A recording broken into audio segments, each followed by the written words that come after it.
à la mémoire de Charles Guérin. Ton nom si cher, ton nom qui sera glorieux, je l'ai, par un soin grave et superstitieux, inscrite à la première page de mon livre. Poète dont l'oreille est close pour jamais, la cadence qui nous berce et nous enivre.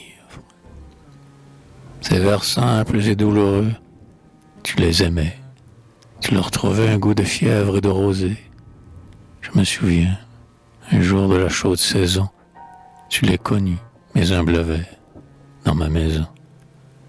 Tu les lisais, pensif, auprès de la croisée, par où l'été jetait son éblouissement. Mon ami, je verrai toujours ton front charmant, tes cheveux noirs, ta barbe abondante et frisée, ta paupière au long cils qui s'ouvrait lentement, et l'étrange pâleur de ta face, baissée avidement par la fatigue et le souci. Ô bonheur imprévu de te sentir ainsi, sous mon toit, au milieu de ma claire retraite, simple, doux, indulgent mon effort, poète qui, d'un art volontaire issu, avait étreint dans ton œuvre le corps de la beauté parfaite.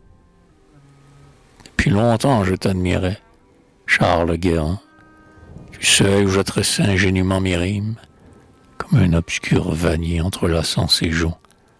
Je suivais ta montée ardente vers les cimes. Artisan casanier, souvent nous voyageons par la pensée avec les pèlerins sublimes. Ton pied avait gravi les suprêmes degrés, tes lèvres avaient bu l'idéale lumière, et chez moi ta présence noble et familière apportait un air vierge et des parfums sacrés. Tu ne reviendras plus jamais dans ma demeure, me dire que la route est longue et qu'il est l'heure, qu'il faut ceindre mes reins et d'un pas affermi, monter par les sentiers vers l'azur. Mon ami grave et secret, compagnon de mon âge, qui donc animera maintenant mon courage? Qui donc me montrera du geste le chemin? Et, là-bas, le sommet où rayonne la gloire.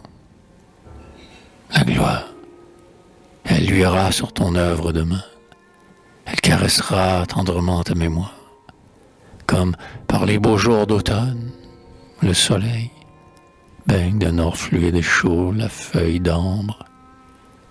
Et, sans doute, à l'instant funèbre, dans la chambre, où tu te refusais au suprême sommeil, près de ton lit, pour te voiler la mort farouche, la gloire t'a baisé longuement sur la bouche, en te chantant Élide merveilleux et berceur. Ah, tu peux bien dormir et goûter la douceur que de nos cœurs troublés le calme de la tombe.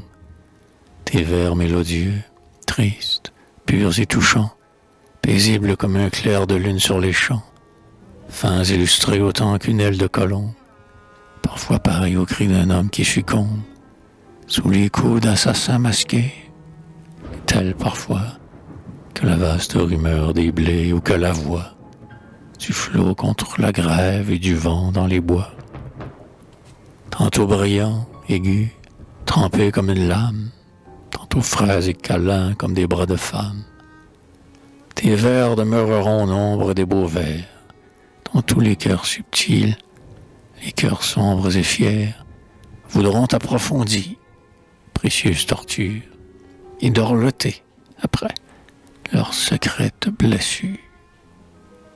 Durant l'écoulement des âges, les amants mêleront tes serments d'amour à leurs serments, tes pleurs à leurs sanglots, les fièvres à leurs fièvres, et quand ils uniront leur souffle sur leurs lèvres, ils sentiront tes vers se fondre comme un fruit. Mais peut-être as-tu craint, en expirant la nuit, où l'œuvre lentement s'enfonce et sombre toute. Ami, si tu connus, à l'heure de mourir, les sueurs et le fiel empoisonné du doute, du fond de ton caveau de marbre humide, écoute, je suis vivant, je vois le printemps refleurir. Je goûte l'air sucré, je bois le vent. Les roses me jettent leur odeur enivrante. Je puis reposer mes regards sur des yeux alanguis, baiser violemment des lèvres entrecloses, caresser d'une main savante le dessin harmonieux d'un torse et le galbe d'un sein, lisser avec lenteur la trame de mes strophes, ainsi qu'on lustre de chatoyantes étoffes.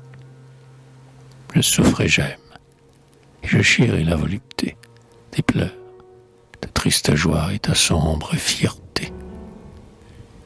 Eh bien, je donnerai le spectacle du monde, et toute sa beauté pathétique et profonde, et le ciel et la mer, pour l'un seul et trois, qui te retient dans l'ombre impénétrable. Toi l'amande à la plus éclatante lumière. C'est vrai, je donnerais la tâche familière, la douleur et le traître amour, si j'étais sûr que mon verre fût comme le tien, le vase pu, où viendront s'abreuver incessamment les âmes.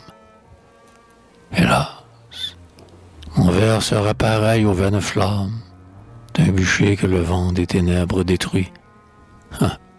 Puisque le néant m'attend, que la durée à mes livres doit être âprement mesurée, pour que les amoureux qui vivent aujourd'hui, dans l'extase, au moment des farouches étreintes, confondent quelquefois mes cris avec leurs plaintes, pour que, très las, pris enfin d'un tendre ennui, quand la langueur du soir l'acier sous la tonnelle, où rôde l'enivrante odeur des seringas, la Vierge de 20 ans tout à coup se rappelle quelques-uns de mes mots les plus doux. Tu voudras répandre sur mes vers ton occulte influence. Poète, douloureux poète de l'amour, qui mourut en cédant au poids d'un cœur trop lourd, de ton jeune tombeau le noir laurier s'élance. Permets donc que son ombre immortelle dispense une vive fraîcheur à mes roses d'un jour.